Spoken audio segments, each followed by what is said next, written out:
we're talking about life, we're talking about death. और आज हमारा इंटरेक्शन होगा एक पहुंचे हुए वैदिक scholar. When I say Vedic, which means a dialogue between a doctor and a doctor. एक डॉक्टर जो फिजिकल बॉडी का डॉक्टर है, डॉक्टर के अग्रवाल, और एक रूहानी डॉक्टर जो कि सोल का डॉक्टर है. There will be a dialogue between two doctors of a different kind. That's what I call it as. That's the reason I called it as a conversation with His Holiness. That I am a doctor, trained doctor for physical body. जब मैंने MBBS किया था तो मुझे mental health शायद 1-2 class में पढ़ाई गई थी. Intellectual health may be half an hour session, social health may be few months, and spiritual health मेरे को पढ़ाई नहीं गई. बोले इसके बारे में भूल जाओ. We were not taught the concept of consciousness in my medical life at all, and this knowledge I acquired over a period of time. So we will have a dialogue between a Vedic philosophy and an allopathic philosophy. I call them as Alloveda. Allo means allopathy and Veda means Vedic knowledge. क्या दोनों का कहीं पर union संभव है कि नहीं है? We will like to explore today. गुरुर् Brahma गुरुर्विष्णु गुरुदेवो महेश्वरा गुरु साक्षात् परब्रह्म तस्मै श्री गुरवे नमः. परम पूज्य Swami ji, my humble pranams at your holy feet. I feel very honored to say a few words about Swamiji. 8 years back, on a similar theme, I had the occasion to hear Swamiji, and my life was transformed. So you don't know what you are in for after this 1 or 2 hours with Swamiji. Swamiji is an inspiring figure in the field of Vedanta, and he is bringing Vedanta to every door in India today. When I say it, I mean it literally. And whatever misconceptions are there about Prasthanatrayi, Bhagavad Gita, the 10 Upanishads and the Brahma Sutra, Swamiji is taking us back to the original and showing us, for example, that Shankaracharya ji has nowhere said that Jagat is Mithya.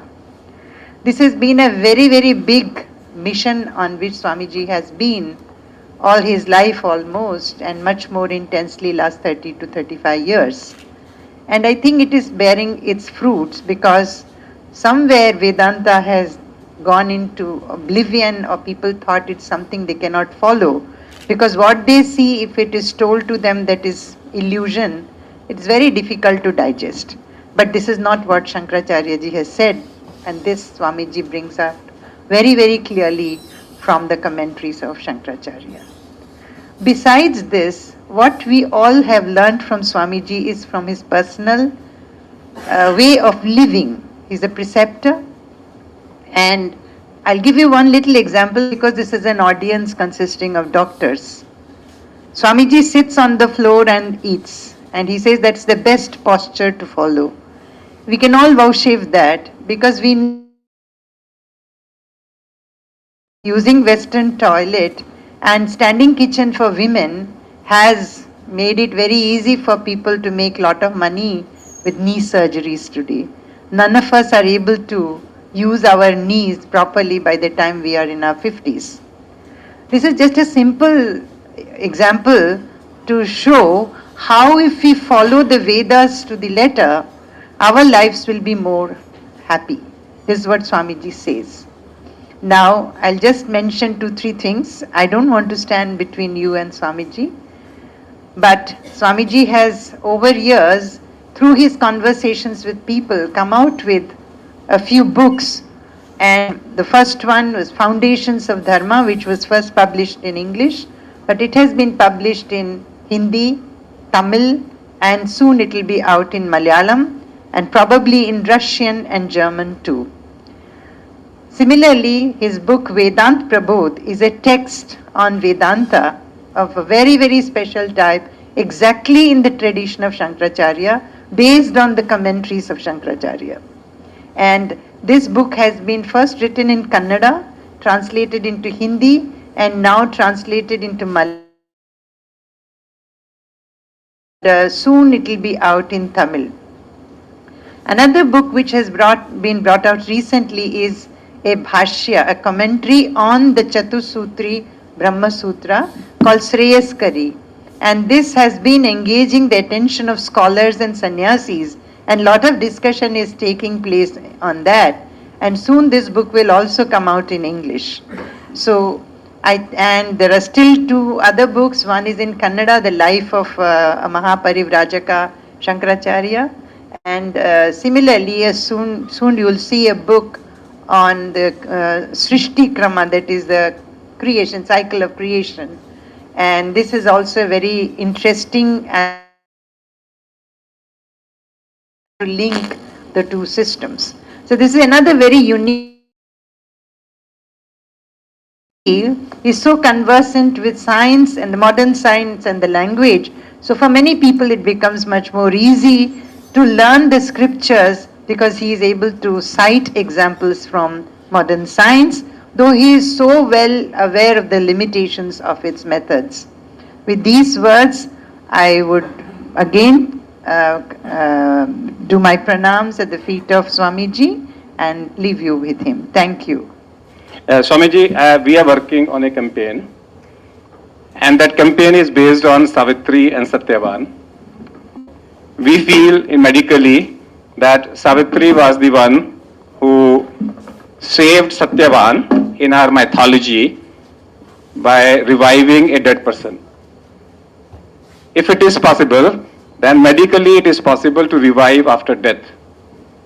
We say that within 10 minutes of normal temperature, if the temperature is more than 35 degrees, the soul does not leave the body and the brain remains alive. If your temperature at the time of death is less than 35, then you can revive the body even after hours. Even after 12 hours of death, you can revive medically. We have named a campaign called Campaign Savitri. We call them as Savitri Yagya. Savitri Yagya means how to revive a person within 10 minutes of death. So when we talk about life after death, we are dividing life after death within 10 minutes, after 10 minutes. So within 10 minutes, anybody can revive. All of you can revive a person. We have named the campaign as Savitri Yagya to perform your Savitri Dharma, which means your purpose of life is to save somebody's life. And if that person dies in front of you in less than 10 minutes, that's your Dharma, which can be remembered by the word Savitri Mantra. And the Savitri Mantra is, within 10 minutes of death, earlier the better, at least for the next 10 minutes, longer the better, instead of beating your chest, अपनी छाती पीटने के बदले मरे हुए आदमी की छाती पीटो.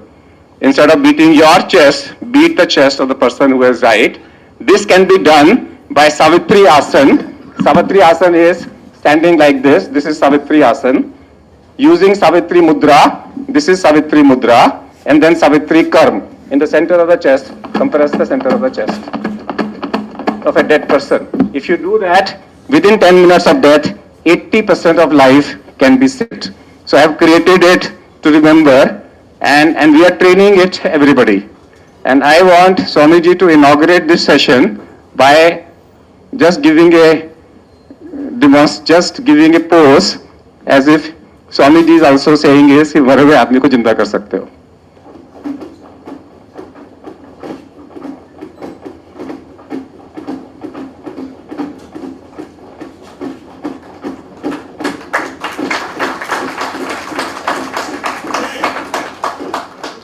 That's our inauguration.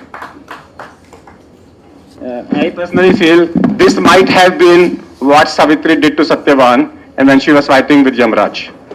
Yamraj is standing and he's waiting for 10 minutes and she did something and she revived Satyavan.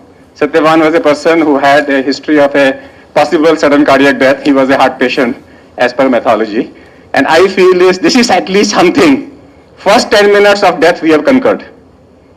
Medically, first 10 minutes of death we have conquered, and all of you can become a sadhu, a spiritual healer, a Ruhani doctor of first 10 minutes.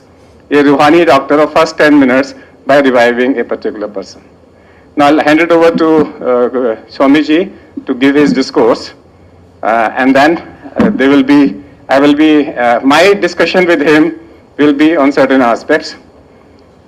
First of all, some of things he may like to cover in his lecture. I'm putting some unanswered questions from a medical perspective. From a medical perspective, I know that my physical body, my life is only 2 years. Every cell in my body regenerates in 2 years. That means my nails, my hairs, so my skin, my liver changes. If my liver is totally dead, it regenerates in 6 weeks. That means it is possible to revive my liver in 6 weeks. It is possible to revive my skin in 4 weeks. It is possible to revive my stomach in 5 weeks. It is possible to regenerate my complete skeletal system in 12 weeks and the complete bone in 1 year. So in complete 2 years, I regenerate my whole body. One aspect of that is, if it is possible to regenerate your body, that means it is possible to cure your cancer. That means if I have a liver cancer, and I know my liver cancer cell life is only 2 years, and 2 years later, if my new liver cells are not cancerous cells, then it is possible to cure cancer. So one aspect of life after death is, when there is a death of a particular segment of the body, is it possible to cure that? Medically, we have been thinking about that. What Vedic knowledge talks about that? That's one. Second question I would like to explore possibility is, when we talk about Kathopanishad, we talked about Nachiketa sacrifice and Nachiketa fire. We have never understood, because no books talks about this. This is a knowledge, the sacrifice will be named after the name of Nachiketa. What is that? I don't know. Third is, when we talk about karma, when we talk about past life, lots of doctors says we can do a past life regression. We would like to know some Vedic examples of past life regression. That's another thing. The fourth thing is that, is hell and heaven in the same word? I personally feel is, when I read Srimad Bhagavad, I read heaven, description of a heaven, description of a hell. कि hell के अंदर में लोग कढ़ाई में तलते हैं, hell के अंदर में लोग आपको कोड़े मार रहे होंगे, hell के अंदर में लोग आपको, you are without clothes, you are lying in stool and urine, there will be लोग भाले चुभा रहे, draggers चुभा रहे होंगे आपको. That's what this. When I enter my ICU every day, I see the same thing. लोग भाले चुभो रहे हैं, एक ड्रिप यहाँ लगाई, एक ड्रिप यहाँ लगाई, एक ड्रिप यहाँ लगाई, एक ड्रिप यहाँ लगाई. लोग कोड़े मार रहे हैं, फिजियोथेरेपी चल रही है. लोग आपको इलेक्ट्रिक करंट दे रहे हैं, रेडियोथेरेपी मिल रही है आपको. आपके कपड़े गिरे पड़े हैं, you are passing stool and urine, you are lying on the stool and urine all the time. Is that hell? Is hell and heaven the same thing? Is life after death, is death at the same time? People say that अगर अच्छे काम नहीं करोगे तो अगला जन्म अच्छा नहीं मिलेगा. As a doctor, I am not bothered about my next jannam. And as a doctor, I am not bothered about my previous jannam. I am only bothered if you come to me as a healer, and if you are 50, my concern is कि मैं अगले 20 साल अच्छे कैसे दूं. So for me, your next jannam is next 20 years. Not आपके मरने के बाद. I am not going to wait कि आप मरोगे तो अगला जन्म अच्छा मिले. As a doctor, my concern is कि आप मेरे पास आए हो गलतियां करके. Now for the next 20 years, मैं आपकी जिंदगी कैसे हेल से हेवन में कन्वर्ट कर दूं.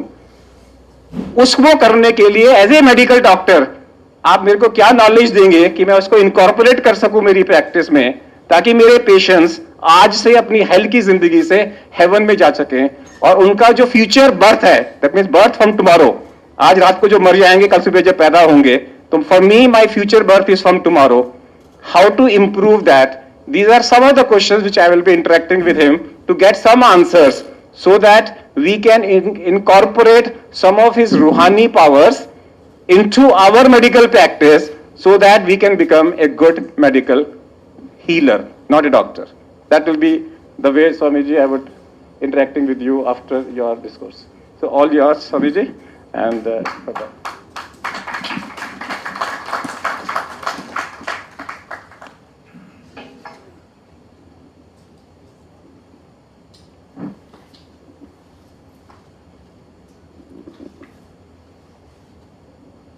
I'm very happy to be here. Thank you, Dr. Agarwal.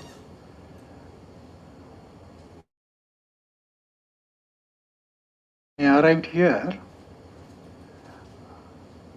at a sort of a very worldly, practical point of view. Okay. So accordingly, I should tell certain things which will hopefully give you a sort of a new vision to look into problems of that you come across. I want to indicate by a small logic that there is rebirth. There were previous lives. Okay? And then I will describe the process of death. While describing the process of death, I will give the structure of the body as described in the Shastras. Okay. And how much it makes contact with modern allopathy. Okay. Then I will give you the process of death and about life after death also, Sarga Naraka that you mentioned. And then also I will come back to the process of rebirth. You will see there is a remarkable reciprocity between the two processes. Okay? Questions, and I don't know how far I will be able to answer those questions, but let me try. Okay? Now,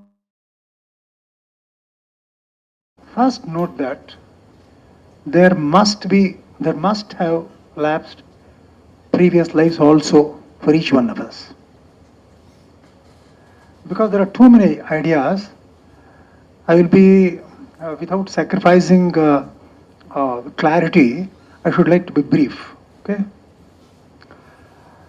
Please, for instance, you take a small child, a baby, hardly 1 year. It has started speaking. Okay. Now, the mother shows the child a certain cow and says, Gai, dekho, dekho. Then it recognizes the sound and says, Gai. Okay. Going outside, and the mother is inside. The child shouts, Ma, Gai. She's scared and she comes back. She sees to her surprise that there is a very big cow, okay, which is very dissimilar to the cow that she had shown 3-4 days ago. Okay. Now the question is, by just showing one single cow, how is it that the baby has been able to recognize an extremely dissimilar cow? That's also a cow, there is only similarity, but completely different in all the details. Okay? This question itself is very, very deep. In fact, if we may have to discuss it for a few days. It is so complex as that. Okay? Therefore, this is an indication that the child is already possessing a knowledge of the cowness. That's the gotva, as they say. Okay? No, it knows what a cow is. Only it is picking up what exactly is the word used in this house for this cow. Therefore, if it is already possessing a knowledge of the cow, when should it have got the knowledge? It should be only in the previous lives. Okay? In fact, in this connection, so all of you should know the origin of languages. Okay? Very big people like Noam Chomsky and others, they have looked into it and they have proved, of course I can give a lot of evidence for that also, that a knowledge of universal grammar is actually genetic. It's in the blood, it's in the genes. So, this is possible only when you accept that there have been several births. Okay? With this I will stop with that issue. Now comes the question, how the process of death takes place.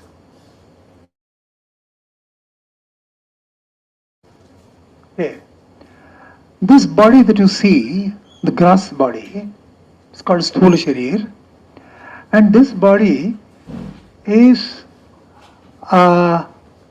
really inert, jada. What does it mean? It means it cannot work by itself, being jada. You know that you're sitting erect and all that, but going to sleep, then you will fall down. What does it mean? It means that the whole body will have to be propped from inside. Otherwise, it won't stand. So this shows that the body is jada. Therefore, there must be force fields within the body to keep it active, to make it act. Okay. And what are they? Say, they're actually in three groups. First is the motor organs. The motor organs are Vak, Pani, Pada, Payu, Upastha. The speech, Pani, Pada, and Payu, Upastha, the two lower ones. Okay, these are the motor organs. Now, all these things we can club into one single name, namely Vak. By Vak, I mean all the five motor organs. Then you have the five sense organs, okay, all of you know, and also the mind. Okay. By mind, actually we include four aspects: the mind, the intellect, and the memory, and also the ego, and all the five sense organs. Taking all the nine together, I call it as manas, that is the mind. That's the second one. And the third one is the prana. The prana is the whole respiratory system. Okay? Actually it is five. Now I'll give some more details. The motor organs, they are functioning. Okay. When I say, for instance, hand, this itself is not the this itself is not the, in English terminology, it's called as organ. It's not an organ, it's an indriya. Behind that, which makes it act like this, that is called Pani Indriya. It is called Indriya. Okay, it is not the hand. Paralysis, this cannot function. So what is gone wrong with, not with this hand itself. Therefore now, all the five motor organs will be functioning. Now in order to function, obviously these indriyas need food. Okay. What exactly is the food? The Shastra says, the fat content that you eat. Okay. That is in ghee, oil and all that. This fat content, when it is digested, it splits into three parts. The crudest part goes to the bones, and the middle part goes to the marrows, and the subtlest part goes to the karmendriyas, the Vak. This, I am told, has been known in allopathy only about 50 years ago. Okay.